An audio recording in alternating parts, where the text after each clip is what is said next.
કે અત્યારની જે યુવા પેઢી છે જે સ્ટોક માર્કેટની અંદર અત્યારે લાગી પડી છે, તો એ ખરેખર એમની માટે આગળ જતા એવી રીતે એમને કામનું કરું. કે યુવા પેઢીમાં પણ ઘણા મિત્રો એવા છે, ઘણો વર્ગ એવો છે કે ખાલી ને ખાલી હર્ષદ મહેતાની સિરીઝ જોઈને જ આવે. અને એના જે બધા ડાયલોગ્સ હતા કે लाला ओल्ड स्कूल हो या न्यू स्कूल, सबके सिलेबस में एक सब्जेक्ट कॉमन होता है, प्रॉफिट. और वो मेरा फेवरेट सब्जेक्ट. યુવા પેઢીઓને આવવા માટે હું કહું છું આનેથી બેસ્ટ ધંધો જ નથી. વર્લ્ડનો કોઈ બી ધંધો તમે જોઈ લો, આનાથી સારો ધંધો નથી. તો અત્યારના યુવાન પેઢીને ધ્યાનમાં લઈ કઈ રીતે શરૂઆત કરી શકાય ને ક્યાંથી શરૂઆત કરી શકાય? સટ્ટાકીય પ્રવૃત્તિ કરવી જોઈએ. રિસ્ક હે તો ઇશ્ક હે વાલી ડાયલોગબાજી કરવી જોઈએ. હવે આ ડાયલોગબાજી તો હું તમને કહું ને, એ પિક્ચરમાં અને બોલવામાં જ સારી લાગે.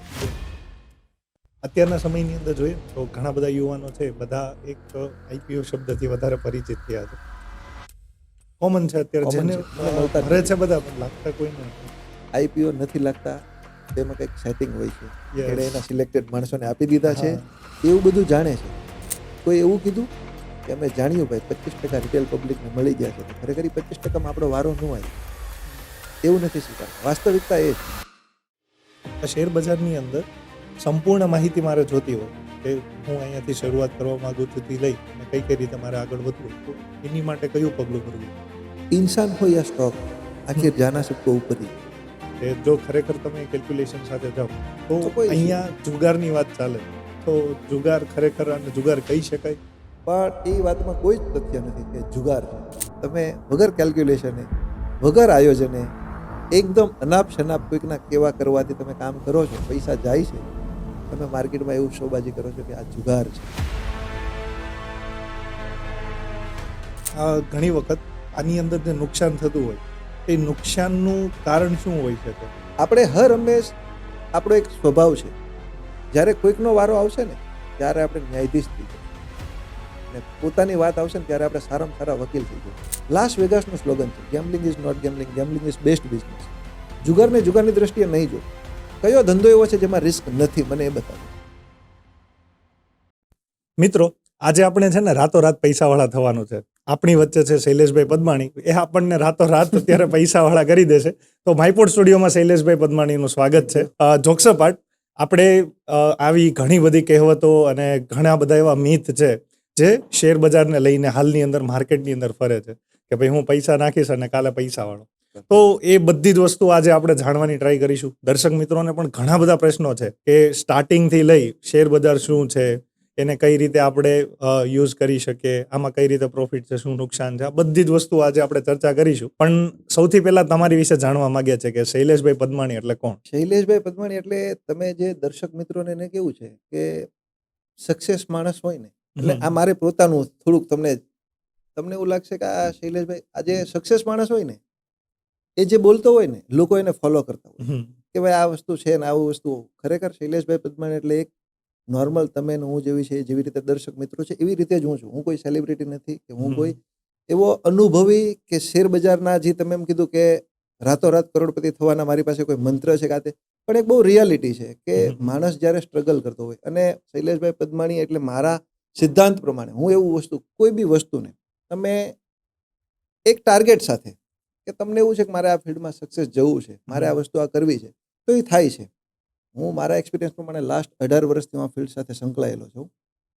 મારું પોતાનું નથી કોઈ એવું ક્વોલિફિકેશન, નથી મારું ફેમિલી બેકગ્રાઉન્ડ આ ફિલ્ડ સાથે સંકળાયેલું, પણ મને દિન પ્રતિદિન જે હિસાબે હું કામ કરતો હતો, મારી કામ કરવાની પદ્ધતિ હતી, એમાંથી રોજ આપણે કંઈક નવું જાણીએ, સમજીએ અને એને કઈ રીતે આગળ લઈ જવાની ટ્રાય કરીએ, અને એનું રિઝલ્ટ આજ તમારી સામે છે.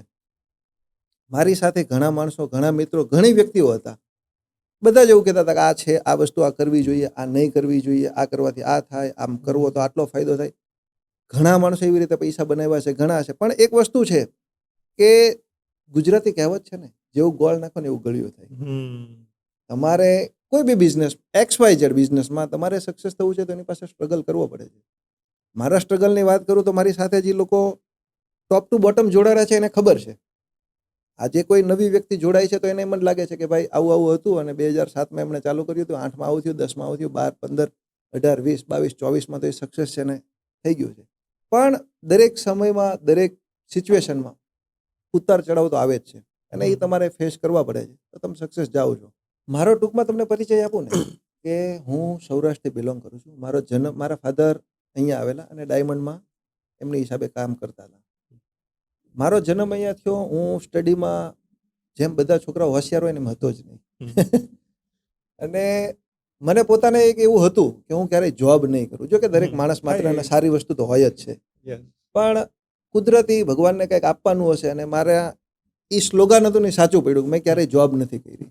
નાનું મોટું મહેનત કરતા કંઈક ને કંઈક ટ્રાય કરતા હતા. એમાંથી આ એક પાસો અમારા એક મિત્ર થ્રુ અમને હાથમાં આવ્યો અને એમણે એમ કીધું કે આમાં આવું ફ્યુચર બની શકે છે. અને અમે ધીરે ધીરે ચાલુ કર્યું. સ્ટોક માર્કેટની ફિલ્ડમાં હું પહેલા નોર્મલ એઝ એ બ્રોકર તરીકે કામ કરતો હતો. પછી એડવાન્સ સોલ્યુશન માટે અમે 2013થી અલ્ગોરિધમ એક પ્લેટફોર્મ પર અમે એના ઉપર કાર્ય કરવાનું શરૂ કર્યું. કે 2013માં અમે જ્યારે શરૂ કર્યું ને ત્યારે લોકો એમ કહેતા કે અલ્ગોરિધમ શું છે એ માર્કેટમાં એટલું પ્રચલિત નહોતું. જ્યારે અમે શરૂઆત કરીને ત્યારે સૌથી પહેલા શેર બજારમાં ટ્રેડ કરવાનું અમે શરૂઆત કરી ત્યારે એવું હતું કે ફોનથી સોદા થતા હતા. આજે તમારે કોઈ શેર લેવા છે તો તમે ફોન કરીને અમને ફોન કરો, અમે તમારા શેર લઈ દઈએ. ટ્રેડિંગ થતું હતું. અમે કીધું કે આમાં આપણે કંઈક એડવાન્સ વિચારવું જોઈએ અને આપણે એડવાન્સ કંઈક કરીએ તો લોકોને કંઈક વધારે સરળતા આપી શકીએ. ઘણીવાર એવા પ્રશ્નો આવતા હતા કે હું તમને ફોન કરું છું, તમારો ફોન એંગેજ આવે છે અને મારો બાય સેલનો રેટ નીકળી જાય છે.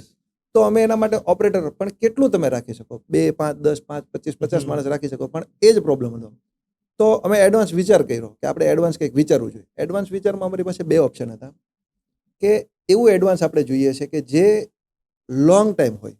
તો અમારી પાસે ત્યારે માર્કેટમાં બધા જે પ્રચલિત હતું ને એવું એપ્લિકેશન ઉપર જતા હતા કે મોબાઈલ એપ્લિકેશનો બનાવો, ક્લાયન્ટોને જાતે આપી દો, જાતે જ. ત્યાં એવું આવતું હતું કે બધા જ માણસો આ એક્સેપ્ટ કરશે કે નહીં કરે. એ વાત પણ સાચી જ છે, કારણ કે આપણે વિચારવાનું.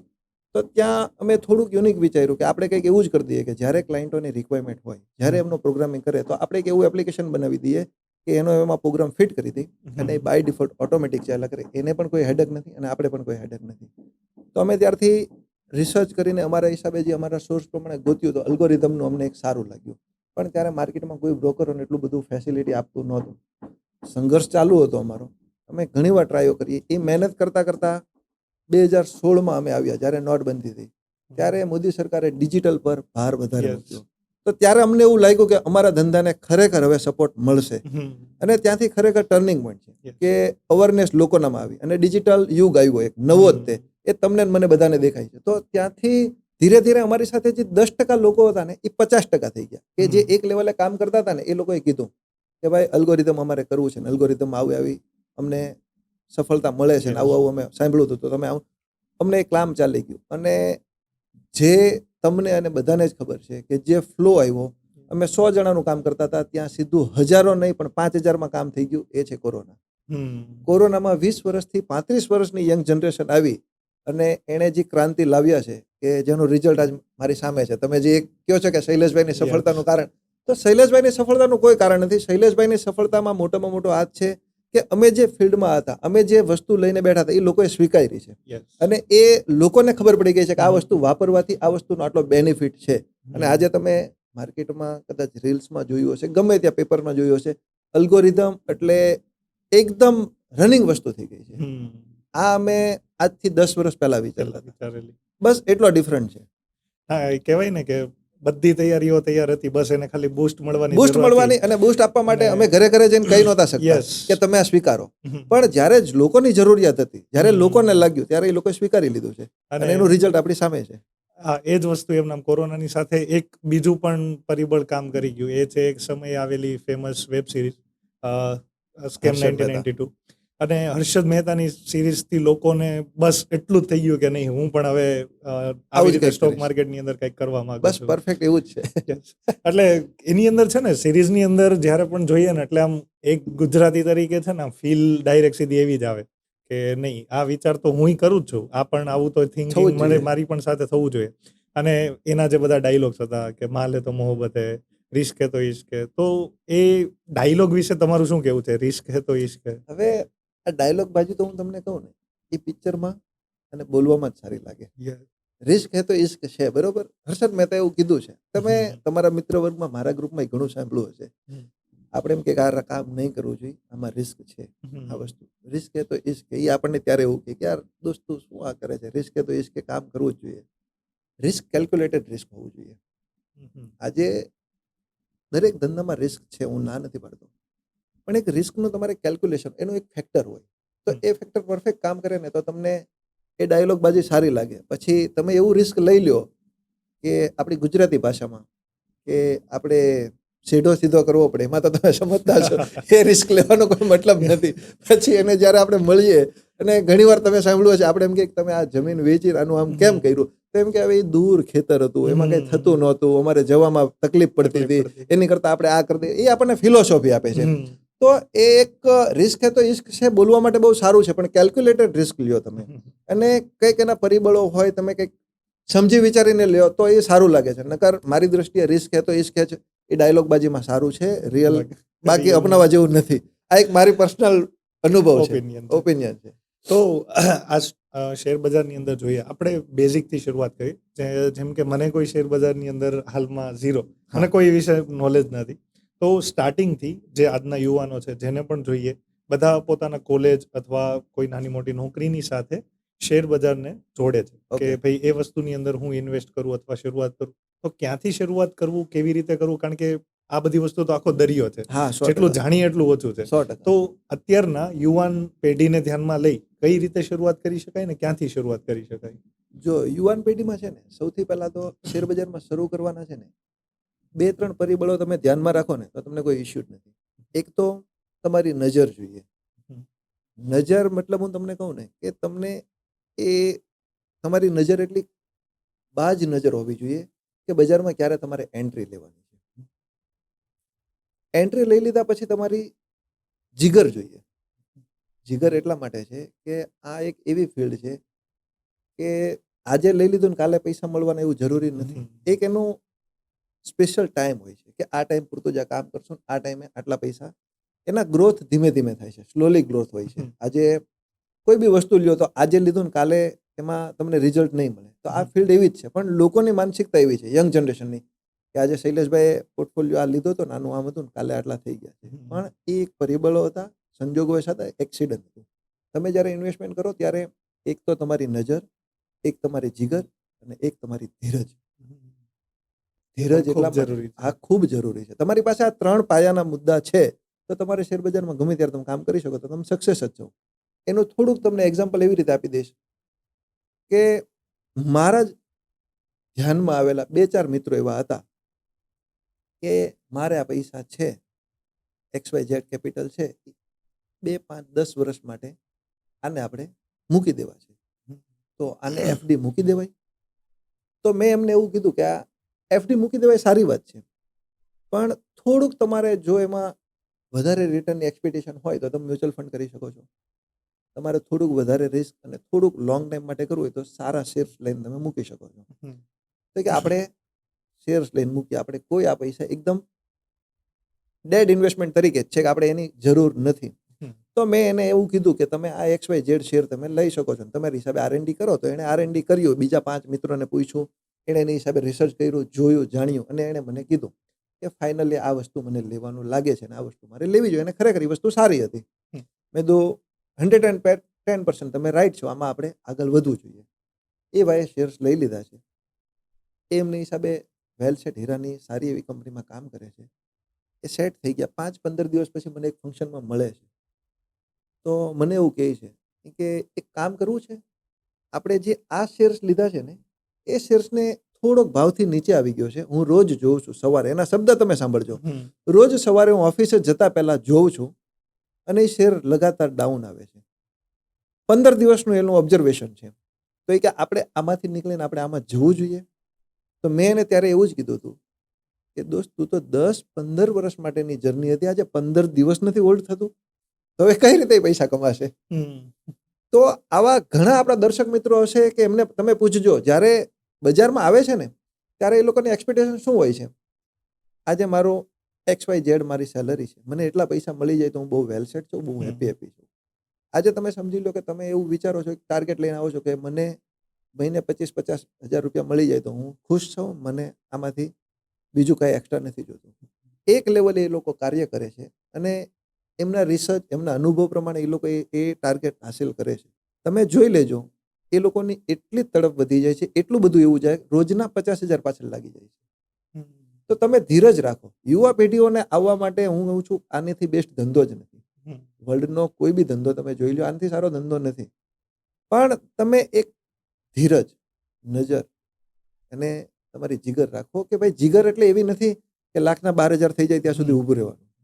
પણ તમે એટલું સોલિડ, તમારું, તમને પ્રેડિક્શન ખબર છે કે આજે મેં આ કામ કર્યું છે તો આનું રિઝલ્ટ આ જ છે. હું ટૂંકું ટચ કહી દઈશ તમને કે આજે તમે અહીંયા એક આંબાનું ઝાડ વાવો છો, તમને ખબર છે તમે કેસર કેરી વાવેલી છે.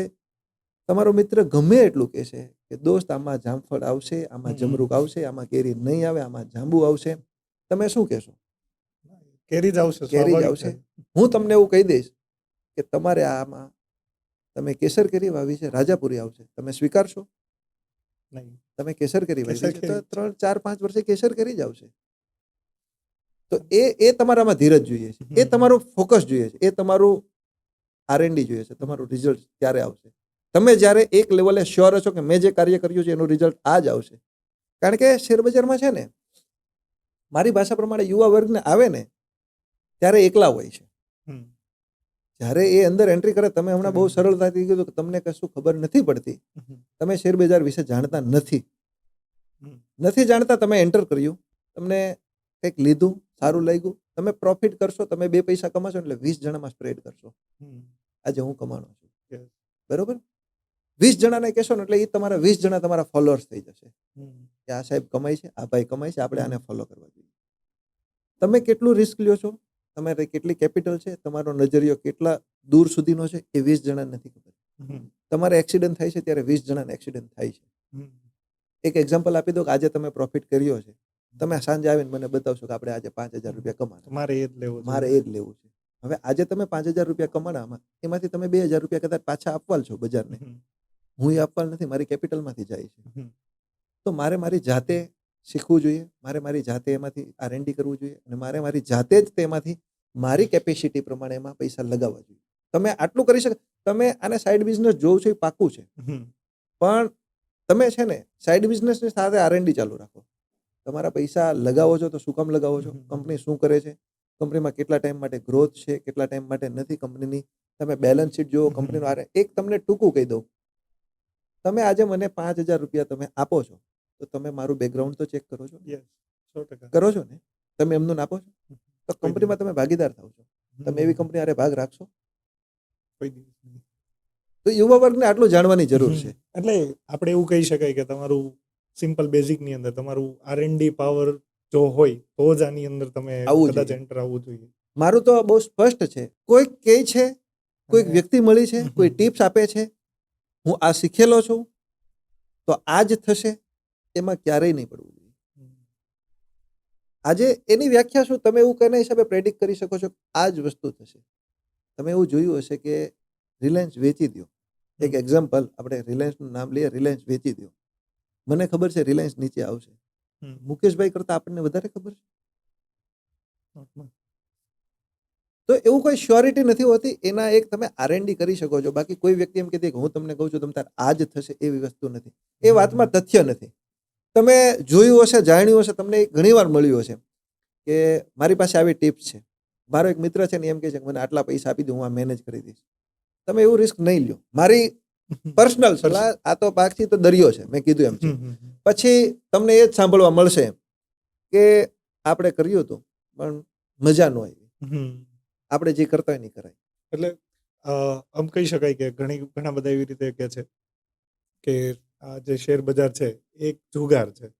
કારણ કે ઘણી વખત એક યુટ્યુબમાં છે ને ફેમસ એક આખું એવી શોર્ટ ફિલ્મ બનેલી છે કે એની અંદર એના ઘરની અંદર હોય તો એના પપ્પા આખો દિવસ બેઠા હોય અને એ વખતે એનો છોકરો હોય એ એની સાથે ચીડાતો હોય કે ગમે કઈ વસ્તુ હોય કે આખો દિવસ શું ઘરે બેઠા રહ્યો છો એમ. અને એવી બધી ચર્ચાઓ થાય. એ સમયની અંદર કંઈક સ્કૂલની અંદર કંઈક એન્યુઅલ ફંક્શન હોય કે જેની અંદર એમણે રિપ્રેઝેન્ટ એવું કરવાનું હોય કે એના વાલીઓ હોય પોતે શું કરે છે એની વિશે ઇન્ફોર્મેશન આપવાની. એટલે સ્ટેજ ઉપર જઈને બધા વાલીઓ, અમુક કોઈ બિઝનેસમેન હોય, અમુક પોતાનું એવી રીતે નોકરી કરતા હોય, અને આ જે છોકરાના પપ્પા જેવા સ્ટેજ ઉપર ચડે ને એટલે તરત જ પાછળથી બધા એવી રીતે એમને આમ કે જુગારી આવ્યો, જુગારી. એટલે ફરીથી એ ત્યાં ડિમોટિવેટ પોતે થઈ જાય છે. પણ એનો છોકરો એનું સ્ટેન્ડ લઈને કહે છે કે આ જે કંઈ પણ વસ્તુ છે આખી દુનિયાનું કેલ્ક્યુલેશન કરી, રિસર્ચ કરી અને પછી પરફેક્ટ આંકડા બેસાડી અને એની ઉપર જે શેર બજારમાં જવું, તો એ પણ એક ખરેખર બહુ સારું કામ છે. એટલે એ સ્ટોરી આમ હિટ કરે કે જો ખરેખર તમે કેલ્ક્યુલેશન સાથે જાઓ તો તો કોઈ issue અહીંયા જુગારની વાત ચાલે છે. તો જુગાર ખરેખર આને જુગાર કહી શકાય? હવે તમે કીધું ને એમ કે તમે સવાલ પૂછ્યો એમાં જવાબ છે જ તે. એ છોકરો પોતે કહે છે. હમ, એ છોકરો આઈ થિંક એ રીલ મેં પણ જોઈ છે હમ, કે કોઈ વ્યક્તિને ખબર નથી સિંગાપુરનું કેપિટલ શું છે. yes. કદાચ આ જ રીલ છે. હા, નાનો એ એવો જ, એ જ, છોકરો એ જ. છે. એ છોકરો બહુ ઘણા બધા આંકડા બોલે છે. હમ, હમ, ઘણી બધી એવી ઇન્ફોર્મેશન આપે છે કે એમના મેડમને પણ ખબર નથી. yes.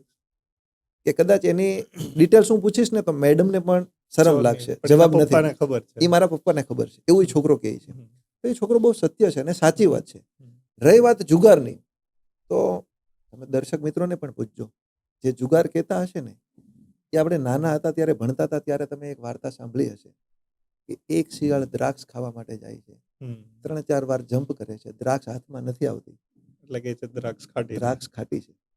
તમે વગર કેલ્ક્યુલેશને, વગર આયોજને, એકદમ અનાપ શનાપ કોઈકના કેવા કરવાથી તમે કામ કરો છો, પૈસા જાય છે, હમ, તમે માર્કેટમાં એવું શોબાજી કરો છો કે આ જુગાર છે. હમ. ખરેખર જુગાર નથી. બધાના પર્સપેક્ટિવ અલગ અલગ છે. પર્સપેક્ટિવ અલગ અલગ છે. લાસ વેગાસનું સ્લોગન છે, gambling is not gambling, gambling is best business. જુગારને જુગારની દ્રષ્ટિએ નહીં જો. કયો ધંધો એવો છે જેમાં રિસ્ક નથી, મને એ બતાવો. કોઈ પણ. આમાં પણ એવું છે, તમે તમારી કેપેસિટી પ્રમાણે ખરીદી કરો, તમે તમારી આયોજન પ્રમાણે કાર્ય કરો તો જુગાર નથી. હવે તમારે જુગાર સાબિત જ કરવો છે તો એનો તો કોઈ રસ્તો નથી. પણ વધારે પડતી જુગારની વ્યાખ્યા એટલા માટે એવું છે કે આપણે કાઠિયાવાડી લોકોની ઇમોશનલ એટેચમેન્ટ હોય છે લોકો સાથે. એ ઇમોશનલ એટલા બધા હોય છે ને કે ભાઈ આ ભાઈ કર્યું છે ને તો મારે કરવું જોઈએ, એ ભાઈ પડે ને તો આપણે પડી જવાનું. હમ. આપણને કઈ જ ખબર ન હોય, કઈ જ ખબર નથી કે આ વસ્તુ આ હતી. પછી એમ કે આપણે એવું કર્યું હતું પણ આપણને મજા ન આવી એટલે આપણે બંધ કરી દીધું, એ કામ ન કરે. પણ મારી અંગત પર્સનલ એક વસ્તુ કહું ને કે આ વસ્તુ મેં પોતે પણ ફીલ કરી છે. હું જ્યારે આ ફિલ્ડમાં શરૂઆત થયો ને પછી 2-3 વર્ષ પછી મારા ફાધરે એમ કીધું કે હવે તારી એન્ગેજમેન્ટ કરવી જોઈએ અને માર્કેટમાં તારી વાત કરીએ. તો મેં કીધું સારું, હવે આપણે ગોતીએ મારા લાયક જે પાત્ર હશે, જે હશે એવું કંઈક આપણે કરશું. તો મારા ફાધરને બધા લોકો કહેતા હતા કે તમારા છોકરાને એન્ગેજ કરવાની હોય ને તો મને કહેજો, બહુ સારી છોકરી છે, વ્યવસ્થિત ઘર છે અને મારા મિત્રની જ છોકરી છે, એ લોકો સારા છોકરાનો નાતે કરે. બધી જ વાત ઓકે. મારા ફાધર કે ઓકે, કંઈ વાંધો નહીં, તમે વાત ચલાવજો, તમે વાત કરજો. એ ભાઈ જેવા છોકરીવાળાના ઘરે જાય એ એમ કે આવી આવી રીતે મારા મિત્રનો છોકરો છે, આવું આવું છે. એટલે એ પ્રશ્ન કરે, છોકરો કરે છે શું? કે શેર બજારનું. એટલે ત્યાંથી ખાલી એટલો જ આન્સર આવતો હતો, સારું પછી તમને કેવડાવશું. એટલે પછી ક્યારે જવાબ આવે પછી જ જવાબ નહીં. જ નહોતો આવતો. એટલે આ અમારા ઘરે અમે પોતે પણ ફીલ કર્યું. મારા ફાધરે પણ મને 2-3 વાર બેસાડીને કીધું એ કે શૈલેષ આમાં તને નથી લાગતું કે કંઈક વિચારવું જોઈએ? મેં કીધું પપ્પા, જે નસીબ હશે, જે વસ્તુ હશે આ તે હશે. સ્વીકારવું પડશે કે રિયલ જે લોકો સમજી શકે છે એને કોઈ ઇશ્યુ નથી. નથી સમજવા એને તો આ તે વસ્તુ છે. આજે મારા મેરેજ થઈ ગયા છે તો હું એવું નથી કહેતો કે દરેક માણસે એ જ દ્રષ્ટિએ જોયું હતું. જે લોકો સમજી શકે છે, જે કરી શકે છે એને કોઈ ઇશ્યુ નથી. બાકી તો જુગાર કેવો છે તો તમને ખબર છે કે દરેક માણસને દરેક વસ્તુમાં જુગાર. આજે હીરા છે તો હીરામાં તમને નથી મજા આવતી તો તમે એમ કહેશો કે બહુ રિસ્કી કામ છે. ટેક્સટાઇલ છે તો ટેક્સટાઇલમાં આપણે એવું કહીએ છીએ કે પૈસા આપણા બધું જ આપણું, પૈસા મારવાડીઓ જેમ વહીવટ કરે ને એમ કરો. એવું મારવાડીનું કે એકબીજાને બ્લેમિંગ નહીં કરો. તમે તમારા સિદ્ધાંતો તમે સમજો ને. વિરાટ કોહલી છે તો વિરાટ કોહલી એમ કે હું વિશ્વનો બેસ્ટમેન છું તો હું 4 સ્ટમ્પથી નહીં, 3થી નહીં રમું, 4થી રમીશ, 2થી રમીશ. સિદ્ધાંત સાથે તમે છેડછાડ નહીં કરો તો જુગાર નથી. હવે બધા ખેલાડીઓ એવું ઓબ્જેક્શન ઉઠાવી શકે કે વિરાટ કોહલી બેસ્ટમેન છે એટલે અમને 4 સ્ટમ્પ આપો, આઉટ કરવામાં સરળતા પડે. એટલે એ સિદ્ધાંત સાથે છેડછાડ થાય. જ્યારે તમે નથી સમજી શકતા ત્યારે તમે એવું કહો છો કે આ વસ્તુ છે, પણ એ વાતમાં કોઈ જ તથ્ય નથી કે જુગાર છે. એટલે આ વસ્તુને જોઈએ કે હવે હું અત્યારે શેર બજારની અંદર એન્ટર થાઉં છું, જુગાર નથી, બધી વસ્તુ હું સમજુ છું, તો કઈ કઈ એવી બાબતો ધ્યાનમાં રાખવી જોઈએ જેનાથી મને એ વસ્તુમાં તકલીફો ઓછી પડે? તકલીફોમાં બે વસ્તુ છે. જો કોઈ બી પીરિયડ છે ને, તમને મેં હમણાં શરૂઆતમાં કીધું ને એવું છે, તકલીફ તો પડવાની જ છે. મોદી સાહેબના સ્લોગનને તમે વિચારો, આફતને અવસરમાં ફેરવો. હમ. આફતને અવસરમાં ફેરવો. એક વસ્તુ છે, તમારે ઇન્વેસ્ટમેન્ટ કરવું છે તો ઇન્વેસ્ટમેન્ટના તમે પાર્ટ કરો. હમ. 3 પાર્ટ કરો, 4 પાર્ટ કરો, 5 પાર્ટ કરો. આજે તમે ગુજરાતીમાં તમને ખબર હશે કે આપણે અધીરાય હમ. એક સાથે ભાઈ રોજ કોણ મગજમારી કરે, હમ. એક સાથે આપણે લઈ લઈએ. ગુજરાતીમાં જ કહેવત છે, ટીપે ટીપે સરોવર ભરાય. હમ. ધીરજ રાખો, ધીરજના ફળ મીઠા હોય. આજે તમે ઇન્વેસ્ટમેન્ટ કરવું છે તો તમે સર્વોપરી નથી હું સર્વોપરી, કોઈને નથી ખબર. આજે તમે ઇન્વેસ્ટમેન્ટ કરો છો તો ત્યાંથી નેગેટિવ ઝોન આવવાનો જ છે. પણ તમે એવું કરો, પેન ઇઝ બ્યુટીફુલ. દર્દ છે તો એ દર્દને છે ને કઈ રીતે ઓછું કરવાનું? જ્યારે તમે એક પાર્ટ ઇન્વેસ્ટમેન્ટ કરો છો, પાછું નીચે આવી બીજો પાર્ટ કરો, ત્રીજો પાર્ટ કરો, ફેસ એના બનાવો. અમુક ફેસ તમારે જેટલી કેપેસિટી છે એ પ્રમાણે મારે 10,000 રૂપિયા લગાવવા છે તો 5,000 હજારના 2 ફેસ કરો, 2,000ના 5 કરો, 3,000 હજારના 3 કરો. એવી રીતે કરશો, આ રીતે પ્લાનિંગથી જશો તો હું શ્યોર છું ક્યારેય તમને આ ઇસ્યુ નહીં આવે. તમે એવું જાણી શકો છો કે આવું ઇન્વેસ્ટમેન્ટ કરીને આવા પ્લાનિંગથી કરેલા કોઈ માણસ દુઃખી નહીં થાય. એટલે આમ વિચારીએ ને તો કોઈ પણ વસ્તુની અંદર ઘણીવાર વિચાર કે કોઈ પણ વસ્તુ કરીએ પછી ત્યારે એમ થાય કે આ વસ્તુ જો મને કોઈક આટલા વર્ષ પહેલા કરી નાખી હોત તો સારું હતું, અથવા તો આ વસ્તુ એવી છે કે મને કોઈકે શીખવાડી હોત ને તો હું અત્યારે અહીંયાની આની કરતાં પણ આગળ હોત. પણ ડેસ્ટિની કેવું છે કે ભગવાને તમને ત્યાં જ લાવીને ઊભા રાખ્યા છે કે જ્યાં તમે હકદાર છો. 100%. હવે ત્યાં પહોંચ્યા પછી તમારે આગળ વધવું છે તો તમારે ત્યાંથી અલગ પ્લાન, અલગ તમારે સ્ટ્રેટેજી ફરીથી શરૂઆત કરવી કરવી જ પડશે. પડે છે. તો આ જ વસ્તુની અંદર જોઈએ કે ઘણી વખત આની અંદર જે નુકસાન થતું હોય તે નુકસાનનું કારણ શું હોઈ શકે? નુકસાનનું કારણ તમે કદાચ આપણા દર્શક મિત્રોએ પણ વાંચ્યું હશે, તમે પણ જોયું હશે, વાંચ્યું હશે, સાંભળ્યું હશે. 90% લોસ કરે છે. જેને જોઈએ બધા 90% પબ્લિક લોસ કરે છે. એ સત્ય સનાતન છે. શેર બજારની વ્યાખ્યા શું છે? એક્સચેન્જ. આજે તમારા પૈસા છે મારી પાસે આવે છે, મારા પૈસા છે બીજી પાસે જાય, બીજાના પૈસા ત્રીજા પાસે જાય છે. એ સત્ય સનાતન છે. આમાંથી તમને ક્યારે એવું ડેટા મળ્યા કે રિઝર્વ બેન્કે અમુક પૈસા શેર બજારમાં વધી ગયા હતા પાછા લઈ લીધા? એક્સચેન્જ છે. તો તમારા પૈસા ક્યાંક ને ક્યાંક રોટેટ થાય છે. તમે નુકસાન કરો છો તો કોઈક નફો કરે છે, કમાય છે. હવે તમારી પાસેથી શું કામ જાય છે તમારે વિચારવાનું છે. આજે બહુ સરળ ભાષામાં કહી દઉં, તમે અને હું બંને એક જ કંપનીમાં જોબ કરીએ છીએ. એમાં એક સિનિયરની પોસ્ટ ખાલી છે, બંનેનું ઇન્ટરવ્યુ લેવામાં આવે છે. આજે તમે ઇન્ટરવ્યુમાં પાસ થાવ છો, હું પાસ નથી થતો, બહાર આવીને એવું બ્લેમિંગ કરું છું એને તો સાહેબ અરે સેટિંગ કર્યું હતું, સાહેબને કંઈક રિશ્વત આપી હતી અને એનું સિલેક્શન થઈ ગયું છે. એની કરતાં હું મારી જાતને R&D કરું તો કે મારું સિલેક્શન શું કામ નહીં અને એમનું શું કામ? તો રિઝલ્ટ છે જ તે. વાસ્તવિકતા કોઈ એક્સેપ્ટ કરતું નથી કરતું. અને તકલીફ ત્યાં જ છે ને.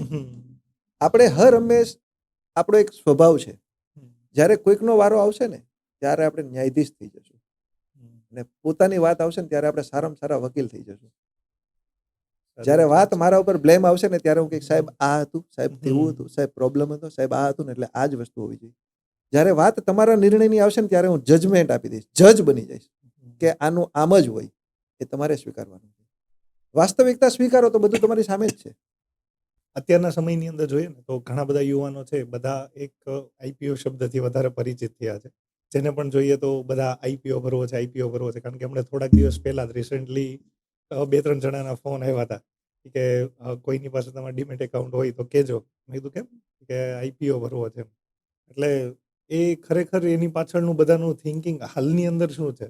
આઈપીઓ એટલે મારી દ્રષ્ટિએ સ્ટોક માર્કેટના શરૂઆતની 5 સીડી છે ને એમાં આઈપીઓ ભરવા જોઈએ. સારી કંપનીના એક ફંડા એવા હોય છે કે સારી કંપનીઓ જ્યારે માર્કેટમાં આવે છે ત્યારે એના અમુક પ્રાઇઝે એ લોકો માર્કેટમાં ઇન્વેસ્ટરોને એના શેર્સ આપે છે. એ સારી વસ્તુઓ છે. પણ હવે અત્યારના સમયમાં તમને ખબર હશે કે કંપનીને 10 કરોડની જરૂર હોય 100 કરોડ રૂપિયા આપણે આપીએ છીએ.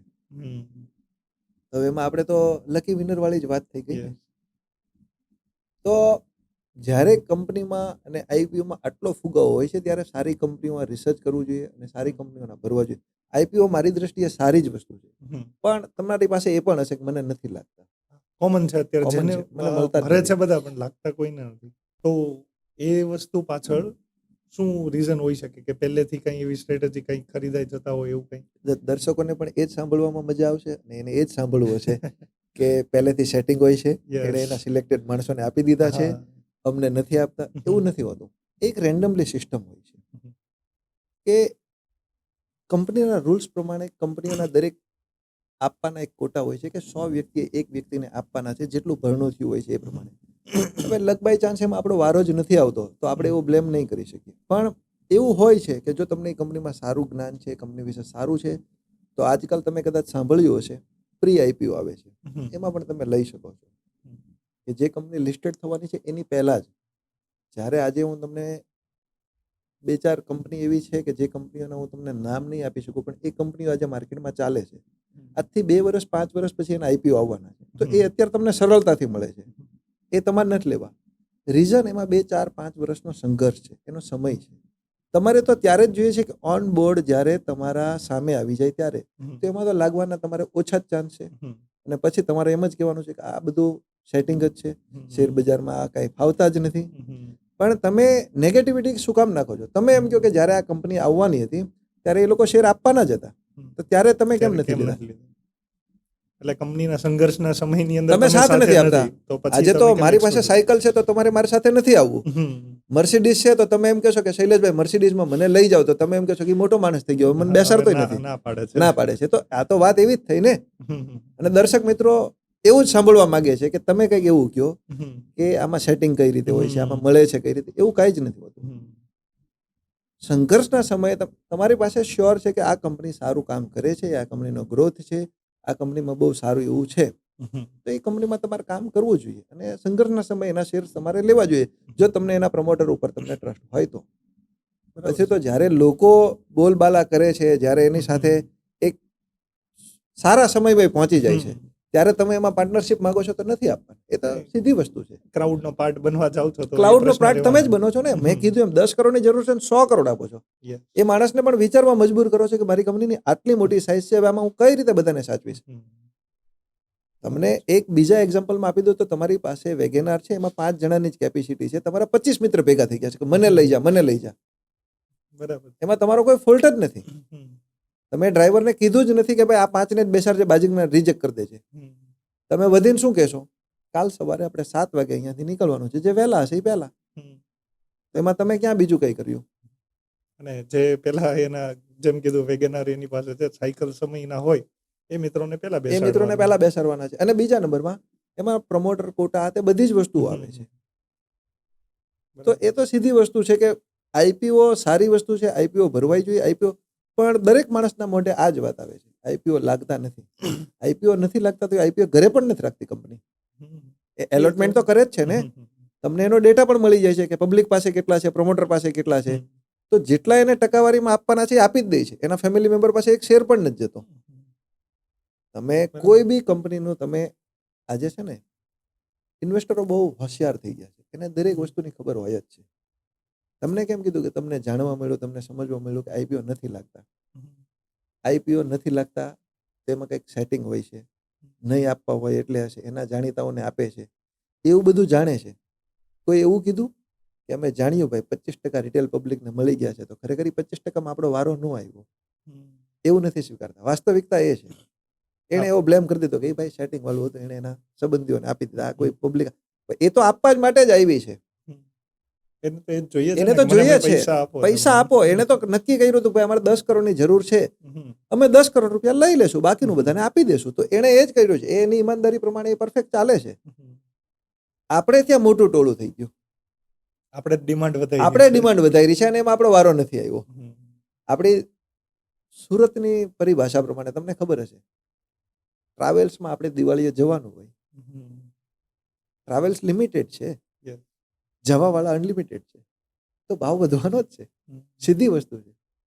કારણ કે એ જ વસ્તુ જે ઓફ સિઝનની અંદર જોઈએ તો સોફાનો ભાવ આપણે એવી રીતે 600 રૂપિયા ચાલતો હોય, સિઝનની અંદર 1500 રૂપિયા. તો એ શું થાય? ડિમાન્ડ છે. ડિમાન્ડ છે. એ જ વસ્તુ ડિમાન્ડ છે. એ જ વસ્તુ તમારે એનાથી બચવું છે, તમારે એમાંથી નીકળવું છે. તો તમે ટ્રાવેલ્સ એસોસિએશન પર બ્લેમ નહીં કરો. તમે 2 મહિના 4 મહિના તમને ખબર છે તમારી દિવાળીએ તમારા વતન જવું છે, તો તમે ટ્રેનની ફેસિલિટી છે એમાં ઓનલાઈન બુકિંગ કરાવો. એ આપણે નથી કરવું, બ્લેમ કરવો છે. એટ ધ મોમેન્ટ ત્યારે એવી રીતે હું જ્યારે જશે, જોયું આ જશે. છે ને, હું ઓછા મૂવી જોઉં છું, પણ મેં સાંભળેલી વસ્તુ પ્રમાણે અમિતાભ બચ્ચનનું આઈ થિંક એક પિક્ચર છે. પિક્ચરમાં એમ કહે છે, શહેનશાહ જહાં સે ખડા હોતા હૈ લાઈન વહાં સે શરૂ હોતી હૈ. આપણા બધાનો એટીટ્યુડ એવો છે, આપણે જ્યાંથી કહીએ ને ત્યારથી બધાને સ્ટાન્ડર્ડમાં આવી જાઓ ને એ લાઈન પ્રમાણે એ સેટિંગ પ્રમાણે કરી દો. એવું વાસ્તવિકતા નથી. જો એ તમે સ્વીકારી લ્યો તો તમને કોઈ પ્રોબ્લેમ જ નથી.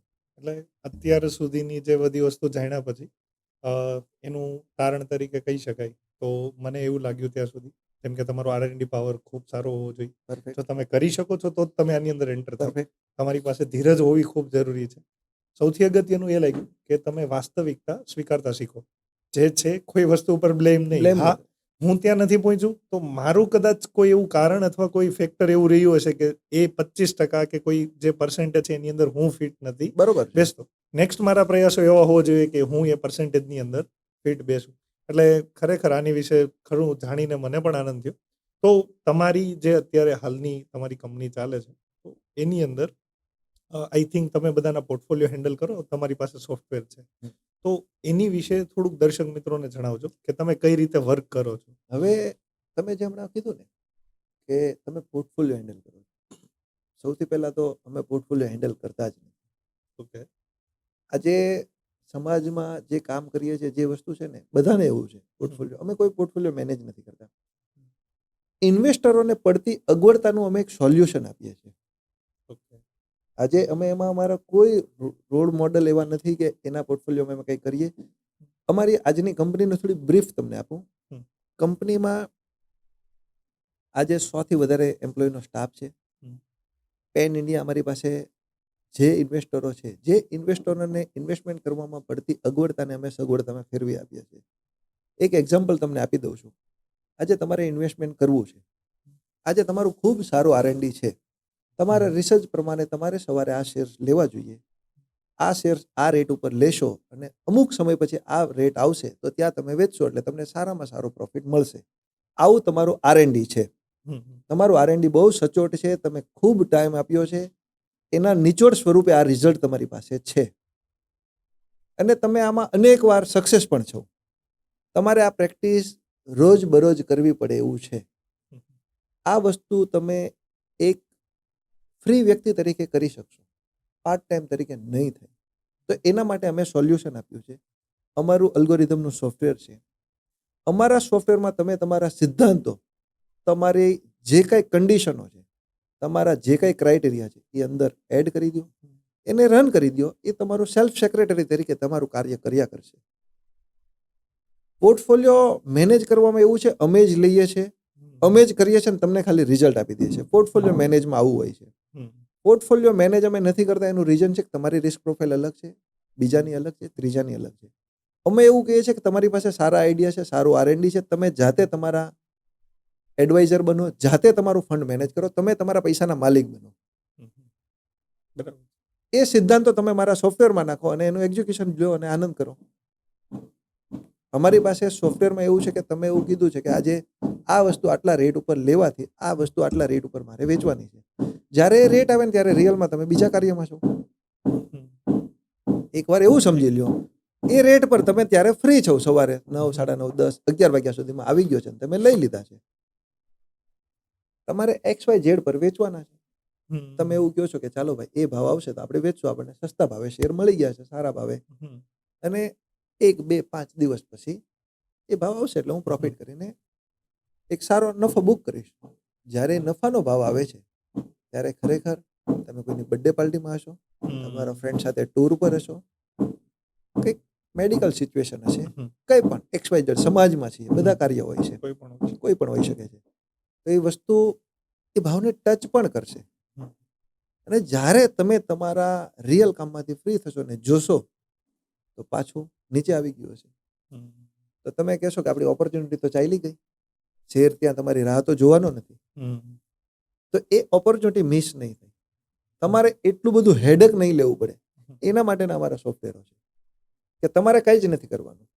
અલ્ગોરિધમનું મેઇન પાયાના સિદ્ધાંતો એ જ છે. તમે તમારી આયોજના, તમારા જે કાંઈ સિદ્ધાંતો છે, જે કાંઈ વ્યૂહરચના છે, એની અંદર તમે કોડ કરો. એ કોડ કરીને એને ચાલવા દો. તો એ રીતે તમે કરી શકો છો. અને એ રીતે અમારી સાથે ઇન્ડિયાના 75 થી વધારે બ્રોકરો છે. આજે અમારી સાથે કામ કરવા માટે તમારે કોઈ જ એવી કન્ડિશન નથી કે તમે આ જ બ્રોકર સાથે કામ કરશો તો જ તમારું આ કાર્ય થઈ શકશે. હમ. તમે જ્યાં છો ત્યાં, તમે તમારી જે પરિસ્થિતિમાં છો ત્યાં અમારું સોફ્ટવેર તમે ત્યાં વાપરી શકો છો. અમારા સોફ્ટવેરના તમે બેનિફિટો લઈ શકો છો. મેં શરૂઆતમાં તમને કીધું, અમારી પાસે એવી કોઈ જ યોજના નથી, એવું કોઈ રોકેટ સાયન્સ નથી હમ. કે તમારા પૈસાના અમે ડબલ કરી દેશું, તમારા પૈસામાં આટલું મળે છે, આ તે છે. જે કાંઈ અમારા પાસે છે એ સિદ્ધાંતો છે, ડિસિપ્લિન છે.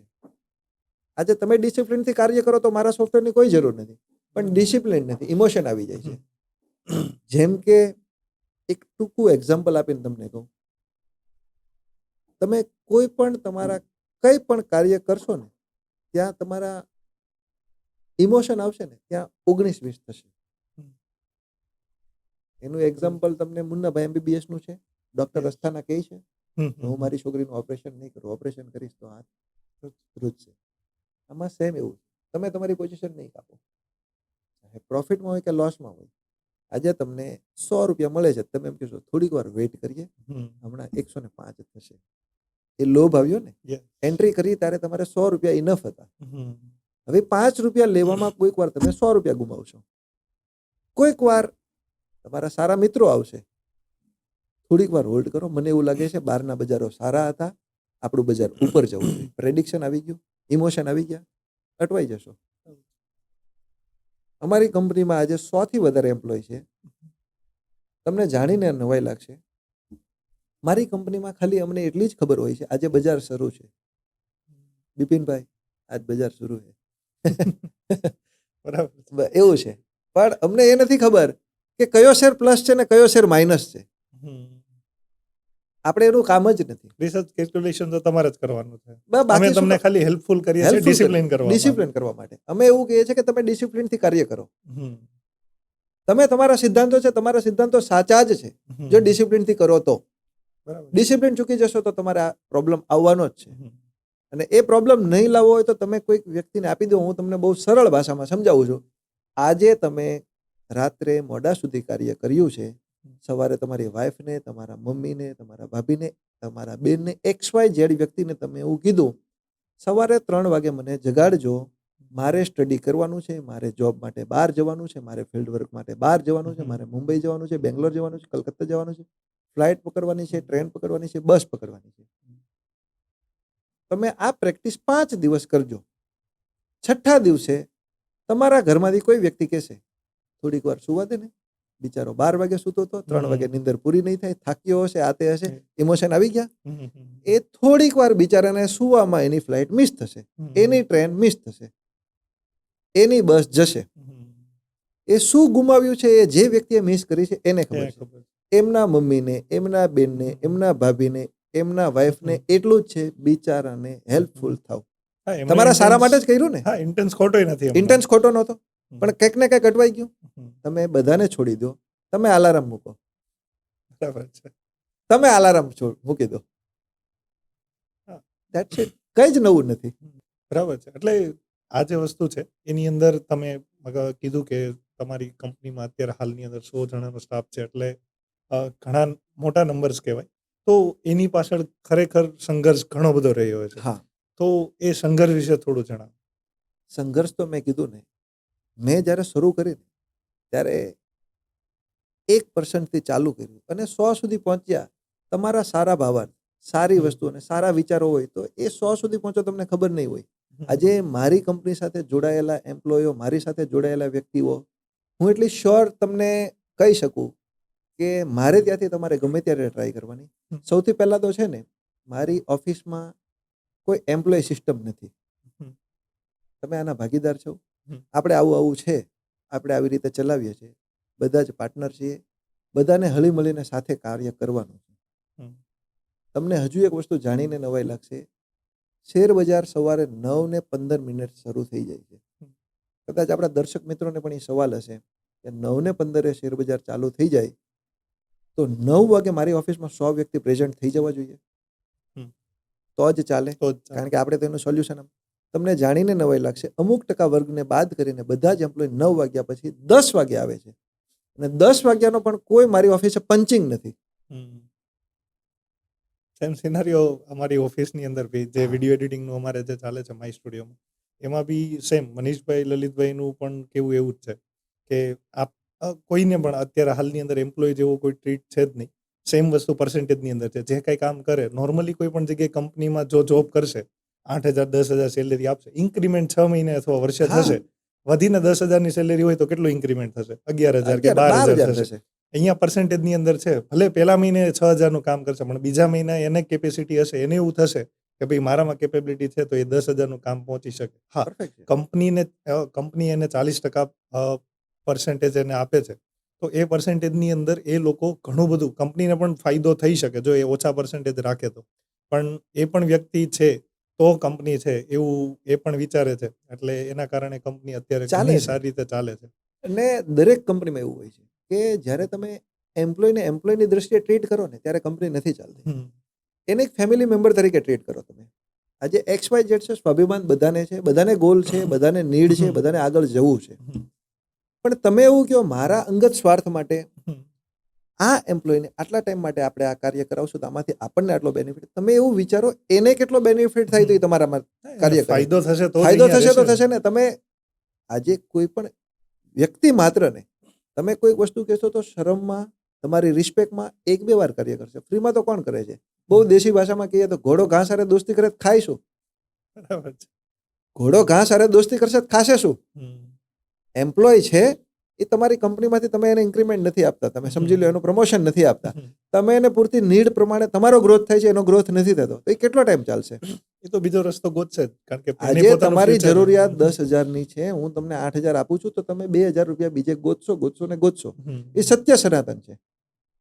તો તમારે ચલાવવું હોય, તમારે આ કરવું હોય તો એક ફ્લેક્સિબલ હોવું જોઈએ. અને બધા જ વ્યક્તિઓને કે આગળ જવાનો એક રસ્તો હોવો જોઈએ. કે કોઈ વ્યક્તિ માત્રને એવું નથી કે આજે આ નવો છે કે તમે તમારી સ્કિલ પ્રમાણે સ્કેલ કરો, કોઈ ઇશ્યુ નથી. તમે એવું મારી ઓફિસમાં એવું જ છે. એવું નથી કે આ 6 મહિના જૂના છે તો આને આ જ હોવું જોઈએ, આનું આ આટલું જૂનું છે. હમ. તમે તમારી સ્કિલ પ્રમાણે. અને આજે તમને જાણીને નવાઈ લાગશે, તમે મારી ઓફિસ વિઝિટ કરજો. મારી ઓફિસમાં આજની તારીખમાં પણ એક પણ ડિપાર્ટમેન્ટમાં એક પણ વ્યક્તિ એવો નથી કે એ વ્યક્તિ કહી શકે કે ભાઈ આ વસ્તુ થાય તો મને બીજો ચાન્સ જોઈએ છે. હું અત્યારે સ્ટુડિયોમાંથી કહું છું એવું નથી, તમારે ડાયરેક્ટ ઇનડાયરેક્ટ ગમે તે મારા એમ્પ્લોયને ઓફર કરવાની છૂટ છે. હમ. અને ઓલમોસ્ટ મારે ત્યાં 80% લેડી સ્ટાફ છે. હમ. તમને જાણીને નવાઈ લાગશે, 80% લેડી સ્ટાફ છે. એ બધી જ લેડીઓ એનું સ્ટડી કમ્પ્લીટ થયું ત્યારથી જોઈન્ટ થયા છે. મારી પાસે એવી પણ એમ્પ્લોય છે કે એમના મેરેજ પછીનો જે મેરેજનો ડ્રો ડાઉન લીધો, એ પ્રેગ્નન્સીનો ડ્રો ડાઉન લીધો છે, એ ત્યાર પછી પણ આજે રનિંગ છે. તો એ ક્યારે એટલો સમર્પિત હોય? એટમોસ્ફિયર પ્લસ ત્યાં એને ઘર જેવી ફીલ આવે છે ફીલ એના આવે. અને કારણે. અમને પણ એ જ ફીલ આવે છે. હમ. અમને લાગતું જ નથી કે અમારા એમ્પ્લોય છે. હા, તમારી ઓફિસ બહારથી જોઈએ તો ઘર જ લાગે છે. હા, ઘર જ લાગે છે. અને અમારું અંદરનું એન્વાયરમેન્ટ પણ એ જ છે. અને અમારી સફળતા 100% હું તમને કહું કે આમાં મારા કોઈ જ પાયાના સિદ્ધાંતો નથી. 100% મારા એમ્પ્લોયને સમર્પિત છે. કે આજે મને કમ્પ્લીટ જ્યાં પણ પહોંચાડ્યો છે, આજે એ લોકોએ ખાલી ને ખાલી મને વિઝિટિંગ કાર્ડ તરીકે અહીંયા મોકલેલો છે.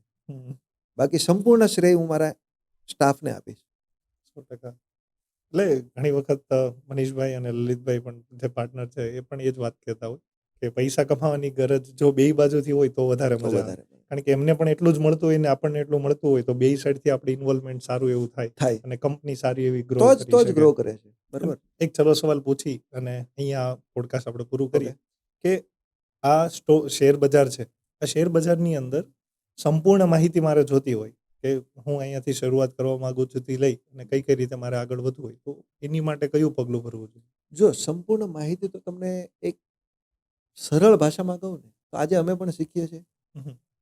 અને રાકેશ ઝુંઝુનવાળા કદાચ નામ સાંભળ્યું, એ સાહેબ પણ શીખતા જ હતા. અત્યારે તો એ નથી રાઈટ નાઉ. હાલમાં. તો R&D તો રોજ કરવું જ પડે છે. શેર બજાર કેવું છે કે તમે નાના એવા લેવલે શરૂઆતનું બેઝિક તમને જેટલો ખ્યાલ આવે એટલું, જેટલા માણસોને મળો એટલું જાણો, સમજો, એમાંથી કંઈક તમારા કામનું એટલું જ્ઞાન લ્યો. આજે શેર બજાર છે ને કે એમેઝોનનું, જેમ તમને એમેઝોનની એપ્લિકેશન છે ને એવું છે. એક બહુ મોટો સ્ટોર છે. બધી જ વસ્તુમાં તમારા કામની નથી. તમારે શું જોઈએ છે? તમારે શું જોઈએ છે, તમારે કેટલું જોઈએ છે, તમારે કેવું જોઈએ છે, એ તમે રિસર્ચ કરો, સારા માણસોના કોન્ટેક્ટમાં રહ્યો, સારા માણસો પાસેથી તમે એને શીખો, જાણો, સમજો. એકવાર તમે એને ઓબ્ઝર્વેશન કરો, આ કરવાથી શું હતું, આ કરવાથી શું નહોતું, પછી તમે એને એપ્લાય કરો. એવી રીતે તમને ધીરે ધીરે 1 by 1 તમે કરશો ને તો તમે સફળ થશો. પણ એ હું ફરીને કહીશ કે એવું કોઈ જ નથી કે A to Z માહિતી શેર બજારની મારી પાસે છે. રોજ તમારે શીખવું પડશે, રોજ તમારે એમાં સમર્પિત રહેવું પડશે. શેર બજાર શીખવા માટેના પણ હું તમને કહી દઉં, જાતે તમે જેટલું R&D કરશો, જાતે તમે જેટલું એમાંથી શીખી શકશો એટલું જ તમારા કામમાં આવશે. કોઈ વ્યક્તિ તમને શીખવાડી જશે તો અત્યારનું શીખવાડી જશે. આજે બહુ સરળ ભાષામાં કહું, તમે સાંભળ્યું જ હશે, નોકિયા કોઈ જ પ્રોબ્લેમ નહોતો, સારામાં સારી બ્રાન્ડ. એમ્બેસેડર કોઈ પ્રોબ્લેમ નહોતો, સારામાં સારી બ્રાન્ડ. શું પ્રોબ્લેમ આવ્યું? R&D, research. નોકિયા વાળાએ જ્યારે એમનું વર્ઝન ચાલતું હતું ત્યારે એવું કીધું હતું અમે સર્વોપરી છીએ, અમારે કઈ જ આમાં નવું જૂનું કરવાની જરૂર નથી, જે ચલાવી છે ચલાવો. સમય સાથે અપગ્રેડ ન થયા, રિઝલ્ટ તમારી સામે છે. શેર બજાર એ જ વસ્તુ છે, સમય સાથે અપગ્રેડ થાવ, સમયને જે જોઈએ છે જેટલું એડવાન્સ આવે છે એટલું તમે કરતા જાઓ, વિચારતા જાઓ, ચાલે છે. આજે તમે જે કંઈ કાર્ય કરો છો, તમને ફરીને એકવાર એક વસ્તુ હું દર્શકોને કહીશ જેનાથી એને પણ ખ્યાલ આવશે. આજે તમે કોઈ સારી કંપનીનું રિસર્ચ કર્યું છે, તમે એવું કહો છો કે મારે 20 વર્ષ પછી આ પૈસા જોઈએ છે, કંપની સારી છે, 20 વર્ષ માટે સારી છે એવું હું નથી લખી આપતો. તમારે એને રોજ ફોલો લેવું પડે છે. કંપની જ્યારે એના એક ક્રાઇટેરિયામાંથી બહાર આવે તો તમારે એમાંથી બહાર આવવું પડે, સ્વીકારવું પડે છે. આ તમારું શેર બજારની સફળતા. આજે તમે એવું કહી દીધું કે ભાઈ XYZ કંપની સારી છે, 20 વર્ષ પછી મને તમને ખબર નથી એમાં શું થશે.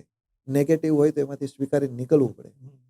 બહુ સરળ ભાષામાં તમને કહો, આજે શૈલેષભાઈ સાથે તમે વ્યવહાર કર્યો છે, શૈલેષભાઈ એના સિદ્ધાંતો ભૂલી ગયા છે, એનો ડાઉનફોલ ચાલુ છે, એ સિદ્ધાંતોને અગેન્સ્ટ કામ કરે છે, તો એની સાથે તમારે વ્યવહાર કટ કરવો જોઈએ. બહુ સારા મિત્ર હતા, જૂના મિત્ર હતા, તમે તમારી ડેમેજ કરો છો કેપિટલ. જ્યાં સુધી સિદ્ધાંત પ્રમાણે ચાલતા ત્યાં સુધી તમે સાથે છો. એ રસ્તો બદલે છે તો તમારે મૂકી દેવાનો. આજે તમને હું કહી દઉં છું કે આપણે અહીંયાથી XYZ પોઈન્ટ પર પહોંચવું છે તો તમને બેઝિક રસ્તો ખબર છે કે અહીંયાથી જ જવાય છે. તમને એમ લાગે કે રૂટ ખોટો છે, 2 મિનિટ ગાડી ઊભી રાખો, તમે ચર્ચા કરી લો, વિચારી લો, અથવા તમે એને ટાટા બાય બાય કરી દો કે આ રૂટ આપણો નથી. શેર બજારના સફળતાના સિદ્ધાંતો આ જ છે. તમારા રૂટ પ્રમાણે ગાડી ચાલે છે તો તમે બેસો, નથી ચાલતી તો તમે નીકળી જાઓ. એની સાથે લગન નહીં કરો. શેર બજાર સાથે તમે કોઈ બી સ્ક્રિપ્ટ કે કોઈ બી ઇન્વેસ્ટમેન્ટ કરો ત્યારે તમે એની સાથે જોડાયેલા નહીં રહ્યો, એના કાર્ય સાથે જોડાયેલા રહ્યો. એ સારા કાર્ય કરે છે, સારું કામ કરે છે, એ જે આપણે વિચાર્યું હતું એ દિશામાં છે તો આપણે કાર્ય કરવાનું છે, નકર નથી કરવાનું. એને છોડતા શીખો. એટલે તો મેં તમને કીધું ઇમોશન. આજે લલિતભાઈની કંપની છે, લલિતભાઈના શેર્સ આપણી પાસે છે, લલિતભાઈ સિદ્ધાંતો બહાર છે તો એ શેર વેચી નાખો. આપણા મિત્ર છે એવું નહીં ગયો. એક ઝટકે આપણને દુઃખ ન થવું જોઈએ, છોડી દો. જે માણસ શેર બજારમાં કાર્ય કરવું હોય એ ફટ ડિસિઝન, એક ક્લિક ડિસિઝનમાં છોડી શકતા હોય એ માણસ જ કાર્ય કરી શકે. મારી ટૂંકા એક્સપિરિયન્સ પ્રમાણે, મારા અનુભવ પ્રમાણે હું તમને કહું ને, એટલું શીખો. તમે વેચીને અફસોસ કરો, રાખીને અફસોસ નહીં કરો. ડીપ લાઈન છે ડીપ લાઈન. તમને એવું સમજાવું કે તમે શેર લીધા છે, તમને તમારી કેપેસિટી પ્રમાણે પ્રોફિટ મળી ગયો છે તો તમે એને તમારા જેટલા ભાગના છે એટલા પૈસા લઈને નીકળી જાઓ. એ થોડોક આગળ બી જશે, ડબલ બી જશે, જમે એટલો જશે. તમે તમારા સિદ્ધાંત પ્રમાણે લઈને એમાં છૂટી જાઓ. તમે એમ કહેશો હજી હજી હજી હજી, એક સમયે રબર હોય ને એને ખેંચો ને આટલું લાંબુ થાય, આટલું થાય, આટલું થાય, પછી તૂટી જાય. તો તમે એને જેટલું ખેંચશો ને હજી પ્રોફિટ, તો એક સમય તો નીચે આવવાનું જ છે. તો ત્યારે અફસોસ થશે. તમે તમારા સિદ્ધાંત પ્રમાણે છો કે મારે આટલા જ જોતા હતા એટલા લઈને નીકળી જાઓ ને, એ પૈસા બીજે લગાવો, એને મૂવ કરો, એને ચર્નિંગ કરો. બજાર રોજ ચાલુ થાય છે, રોજ નવી ઓપોર્ચ્યુનિટી અને રોજ નવા કાર્ય માટે તમને આમંત્રણ આપે જ છે. આવી જાઓ, કામ કરો. તમે પણ તમે નથી કરી શકતા કારણ તમારા ઇમોશન આવી ગયા છે. એક સવાલ એ પણ કે અત્યારની જે યુવા પેઢી છે જે સ્ટોક માર્કેટની અંદર અત્યારે લાગી પડી છે, તો એ ખરેખર એમની માટે આગળ જતા એવી રીતે એમના કામનું ખરું? જો આજની યુવા પેઢી છે ને, એ ખરેખર જે કાર્ય કરી રહી છે એના માટે જ અત્યારનો યુગ છે. તમે બહુ સરળ ભાષામાં કહું તો આજથી ઘણા વર્ષો પહેલા આપણે કોઈ પણ કાર્ય આપણા મમ્મી પપ્પા કે XYZ આપણા વડીલો આપણને કહેતા હતા. એક મારું બેઝિક એક્ઝામ્પલ તમને આપી દઉં કે તમારે લાઇટ બિલ આપણને પૈસા આપે ને આ લાઇટ બિલ તમારે જમા કરાવવા જવાનું છે અને આપણે ત્યાં કલાક લાઈનમાં પણ ઊભા રહેતા હતા. અત્યારની યુવા પેઢી કંઈ નહીં કરે, એને સ્માર્ટ વર્ક જોઈએ છે, હાર્ડ વર્ક નથી કરવું. તો સ્માર્ટ વર્ક જેને કરવું છે, જે લોકો સારું રિસર્ચ કરી શકે છે, જે લોકો ક્લિક ડિસિઝન લઈ શકે, એના માટે 100% સારું છે. પણ ફરી હું પાછો એવું જ કહીશ કે યુવા પેઢીમાં પણ ઘણા મિત્રો એવા છે, ઘણો વર્ગ એવો છે કે ખાલી ને ખાલી હર્ષદ મહેતાની સિરીઝ જોઈને જ આવે છે. હું પણ કંઈક કરી શકું, હું પણ. એવું નથી. શોર્ટકટ કઈ દુનિયામાં છે જ નહીં. એવું ઘણા માણસો એવું કહે છે કે મારી પાસે બધું જ આવી ગયું છે, બધું જ હું કરે. એવું કોઈ વસ્તુ હોતી નથી. તમે સાચા દિલથી, સાચી મહેનતથી અને સાચા ગોલ સાથે કાર્ય કરો ને તો જ સફળતા મળે છે. શોર્ટકટ માટે કંઈ નથી. યુવા પેઢી હોય કે ગમે તે હોય, યુવા પેઢી જે કાર્ય કરે છે એ બહુ સારી વસ્તુ છે અને બહુ પ્રાઉડ ઓફ ફીલ થાય આપણને કે આવા યુવાનો કાર્ય કરે ને ત્યારે આપણને એમ લાગે કે ખરેખર દેશમાં બહુ સારું કાર્ય થઈ રહ્યું છે અને ખરેખર એ સારા પૈસા કમાઈ રહ્યા છે. પણ એમાંથી 2-5-10% નેગેટિવ પણ હોય છે. તો એને લઈને હું એવું પણ ન કહી શકું કે યુવા પેઢી ખોટા રસ્તે જઈ રહી. યુવા પેઢીનો રસ્તો રાઈટ છે, પણ અમુક વર્ગને બાદ કરીને બહુ સારું કાર્ય કરી શકે છે. તો કોઈ પણ ફિલ્ડની અંદર એ તો એવું હોય છે. બધી જ વસ્તુની અંદર એનો નેગેટિવ પાસું અમુક હોય જ પાર્ટ છે. હોય છે કે અમુક પાર્ટ 100% સક્સેસ પણ નથી ને 100% ફેલિયર પણ નથી હોતા. ને ક્રાઇટેરિયાને ક્રોસ કરવાની પહેલેથી લિમિટેશન હોય જ કે જો અહીંયાથી ક્રોસ હા. કરો તો એનો મિસયુઝ થાય જ છે. તમને બહુ શુદ્ધ ભાષામાં કહું ને તો સફળતા છે ને એ તમારા માટે ત્યાં પૂરી નથી થઈ જતી અને નિષ્ફળતા છે ને એ પણ પૂરી નથી. ફરી પાછો બીજો અધ્યાય ચાલુ જ થાય છે. આજે તમે સફળ છો તો કાલે તમે નિષ્ફળતાની તૈયારી સાથે તમે બીજું પગલું ભરશો તો જ તમે સફળ થશો. આજે તમે નિષ્ફળ છો તો કાલે તમે બીજું પગલું ભરશો તો જ તમે સફળ થશો. તો તમે સફળતા મેળવી લીધી ને તમે એવું કહેતા હોય કે હવે હું દુનિયા જીતી ગયો છે, તો ખોટું છે. એ ક્યારે પૂરું જ એ નથી પૂરું જ નથી થતું. તો સેમ એવું જ તે નિષ્ફળતામાં છે. યુવા પેઢી જો આ વસ્તુ સમજી શકે તો બહુ સારી ફિલ્ડ છે અને આમાં બહુ સારા, મારી કરતાં વધારે દર્શક મિત્રોને ખબર છે કે આના સ્કોપ શું છે અને આની કેટલી સ્ટ્રેન્થ છે અને આમાં તમારે કાર્ય કરવું હોય ને તો તમારે કેટલી બધી આમાં ઓપોર્ચ્યુનિટી છે જે તમે અનબિલિવેબલ, કે તમે કલ્પના નહીં કરી શકો કે તમે આમાં આટલું મોટું આ સામ્રાજ્ય છે, આટલો મોટો દરિયો છે. તમે દરિયો પીવાની વાત કરો છો, દરિયો ક્યારેય તમારથી પીવાનો નથી. તમે તમારું આમાંથી જેટલું લઈ શકતા એટલું લઈ લો, કારણ કે આ ફિલ્ડ એવડી છે. એટલે આના માટે તો કોઈ અઢળક છે. અને યુવા પેઢી આવે, જેટલી યુવા પેઢી આવે છે, જેટલા યંગ જનરેશન આવે છે, એમાં એક સૌથી મોટી વસ્તુ એ છે એક કંઈક ને કંઈક નવા વિચારો, નવા આઈડિયા અને નવી કંઈક ને કંઈક શરૂઆત કરે છે. તો ફ્યુચર તો એના માટે કંઈ વિચારવાનું જ નથી કે યુવા પેઢીઓને આ કરવું જોઈએ, પણ સિદ્ધાંતો સાથે કરવું જોઈએ. એનો મતલબ હું એને પ્રોત્સાહન નથી આપતો કે સટ્ટાકીય પ્રવૃત્તિ કરવી જોઈએ. રિસ્ક હે તો ઇશ્ક હે વાલી ડાયલોગબાજી કરવી જોઈએ. કેલ્ક્યુલેટર રિસ્ક કરો. તમે તમારા ધીમે ધીમે તમને સમજાતું જાય, તમને જેમ ખ્યાલ આવતો જાય એવી રીતે કરો. આજે તમારે એક મોટો બ્રાન્ડ બનાવી છે, એક મોટો શોરૂમ બનાવવો છે, તો તમે સીધો શોરૂમ આપે તો નહીં મહેનત થાય. તમે એક નાના પાયે શરૂઆત કરો, એનો અનુભવ કરો, સમજો, ગ્રાહકોની નીડ સમજો, ગ્રાહકોને શું જોઈએ છે. તો એવી રીતે તમે બજારને સમજો, બજારમાં આવો, તમે એમાંથી લેવેચ કરો. 2, 4, 5 વર્ષ તમારા એક્સપિરિયન્સ પ્રમાણે, તમારી કેપેસિટી પ્રમાણે 1 by 1 સમજતા જાઓ, સમય આપો અને કામ કરો. સફળતા જ છે. ટૂંકમાં શોર્ટકટ તો કોઈ દિવસ શોર્ટકટ possible છે જ ક્યારેય નહીં. possible શોર્ટકટ નથી. પોસિબલ નથી. શોર્ટકટ કહેવા માટે અને સમજાવવા માટે હોય છે, બાકી એવું કંઈ હોતું નથી. તો શૈલેષભાઈ, લાસ્ટમાં દર્શક મિત્રોને તમે તમારો જીવનનો પૂરો એક સંદેશ આપવા માંગતા હોય તો શું આપશો? બહુ ટૂંકી ભાષામાં છે, કારણ કે મને બહુ લાંબુ, મારી પાસે એટલું નોલેજ નથી, એટલે હું લાંબો સંદેશો નહીં આપી શકું. પણ એક જ ભાષામાં તમને સમજાવું ને કે માણસ હોય કે શેર હોય, સરવાળે ઉપર જ જવાનું. આ મારું સ્લોગન નથી, એક મોટિવેશનલ સ્પીકર છે, એમનું સ્લોગન છે, ઇન્સાન હો યા સ્ટોક હો, આખિર જાના સબકો ઉપર હી હૈ. હવે ક્યારે જવાનું છે ને એ તમને ને મને નથી ખબર. જો સારું R&D કરી લ્યો ને સારું તમે સમજી લ્યો તો તમને ખબર પડી જાય છે. સરસ. તો ખૂબ સરસ શૈલેષભાઈ, આજે તમારી પાસેથી આ બધી માહિતી મેળવીને ઘણો આનંદ થયો કે શેર બજારમાં શરૂ થવા પહેલાનું જે પ્લાનિંગ હોય કયું પ્રી પ્લાનિંગ છે, કઈ કઈ બાબતો ધ્યાનમાં રાખવી જોઈએ, અહીંયાથી શરૂઆત કરીએ તો આગળ જતા ઘણા બધા પ્રોબ્લેમો તો આવશે જ, પણ એ પ્રોબ્લેમોને આપણે ઝેલી શકીએ એવું ઘણી બધી આ વાતો આજે જાણ્યા.